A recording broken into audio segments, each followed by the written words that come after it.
Good morning, Fatalfatu, le mai mo fa fonga la tunu le nei vai ngol le Taeao la solulu le nei. Fa felo ai foi ma fa talofatu ya ila tolo mai mo mai so stuff for nei la no langi tatu proclaim le Taeao Manuia. Ai nei Taeao le tatu felo ai le masina le nei o November la so mua November le nei tausanga lua o lua tolu via le lofa maleanga le lei o le li.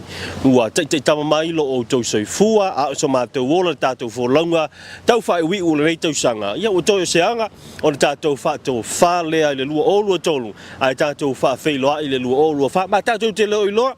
Po fe o yele fina ngalo le tua i nei te u tatu ma foi le tatu tilo anga i luma e fa felo ai le lua o lua fa.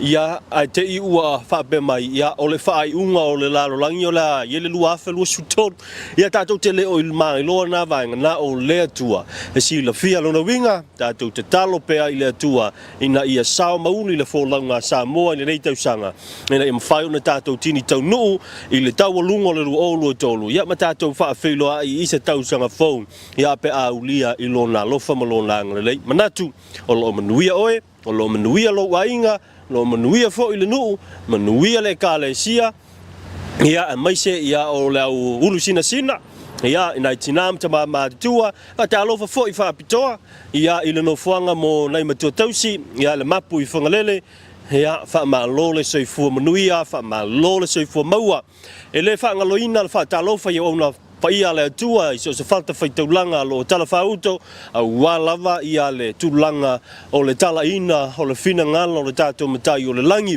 mai se le nofu te talo ia i lo tato o te nua o whenga iai ma ngā luenga ma tiute i le aso ma le aso. O le Taeao Manuia o le nei aso lulu, le o ngā tutonu ngā le mū le nei vā aso tau sila mai.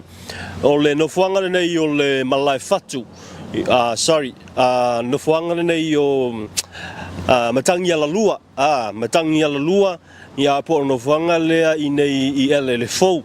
Ma la tua foi, ia wa ia ina isi whanau o lo mai mo mai o lo la tau tu vesili. Pe sa e mafua i le ingoa ele fou. Toe mo le silafia, o le ele nei. O le ele fou, ia nai tau tu lava le ingoa. Ia tu te isi tua le wati le vaitau o le fitu se fulu. Ele iaini ele whaape nei.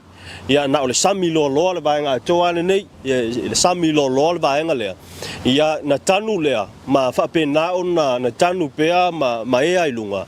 Lea ua ia i lava ia sinei ele. Le ua tau nei ele fau. Ia o le ele ia whato a whai. Ia ina ua tau mawhai maila ti na e o le tātu o tunu. Mo le sila fia.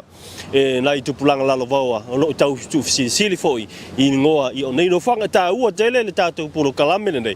E whai foi mwhai loa atu ai nisi o vaenga o le tātou o tenu.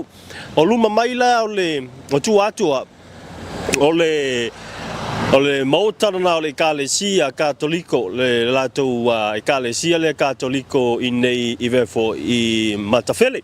Wa matafele le vaenga na nisi tuala, o le tuala le pito i tailu te tuai. Ya, nena ta ua pia mo matangi ala lua, ya po ele fau. Ai, ese foi le tulanga o le tau, wa na nafi, na po, na malingi timbunga. Malama mai Taeao, ya le fo to sila mai, ya o man lo si lava le la se sulu le la le Taeao o le falling ba ai na o le tua tatu te fa fitai ai ma vi ia le tua o no longa le fa wau molo tatu te nu o Samoa. O le tūlanga pe o na mai tau wina le nei vai taimi, mai se fo o le vai tau le nei o le soifuanga. I Samoa, ua anga i lunga le tele o mau wha mai le pipisi non-communicable diseases. O wha mai le pipisi la leo te mai tauina ua anga i lunga. O le wha mai le nei o le suka.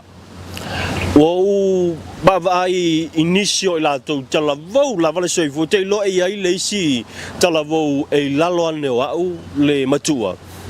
Pe u te matua ai. Ea ua afia le suka. E ai le talavou o te matua ai. Ua tulou ale whaafonganga la tinu. Ua mutu o na vai, pe mutu se lima. Ua mane tua voi o afianga o le suka. E o ai lava i le tūlanga le na. Ia o le ave ese se i tulou a lo ngutu ma le afi. o le eso vaenga yo le tino e tau fiofi mai ai le solo le foi fa mai le pisi ai isu enga lava ia o mau ai ia ni mafu anga faingo fie ia o nei me o fa mai le pisi pe o suka no tau mafu o le tau mafa o le tausi le o tātou tangata mo tātou tino. I le tau mawhai, te tau na tau mawhai. Ina ia mawhai o na mawai pea le soifua ma le ola maloloina. Ai le leso, o le ua i ai le stala fia mo tātou. O le afiafio le sol tātou pulkalama tau o tātou le la host i sa mo nei. Ia, ua mawai se avanoa e whaatara no ai se tasi o sui.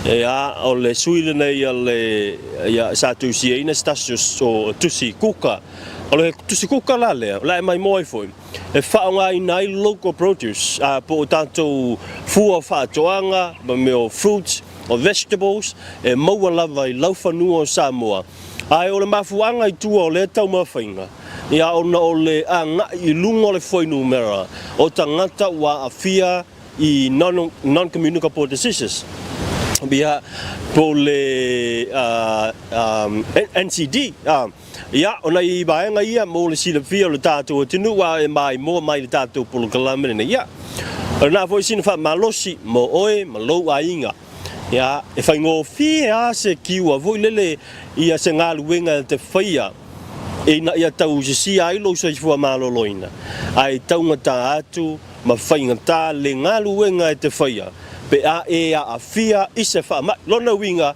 o le faingo fie leo te tala no ai o le tausisia o tatou meta mafa me ai paleni ina ia tausisia pe a no tatou wola soifua maloloina ia fa popo ia male tolengi fa popo ia male fa mamalo loto pa mamalo ma fau ma le si mena na mai le stangata o leisi ele mai me ai o isi ele mai ini me ho fa mai pipis ai mai ile leanga o le loto o le o makua leanga lo loko ile ia o me foi le wa fa tupu mai ate o ma leanga ia le tulanga o fa longona ia lo no wingo fa malo simo le ta fa muta to ta Taeao Manuia ia ma malo loto ia ma malo ma fa ia ona e maua lea ia o le tulanga e pe ona iai le ola soifua maloloina e le ngata soifua maloloina le tino a ia maloloina la mafo fau Taeao Manuia tātou polo kala me tātou tau whelai la so Taeao mo le temenei a soifua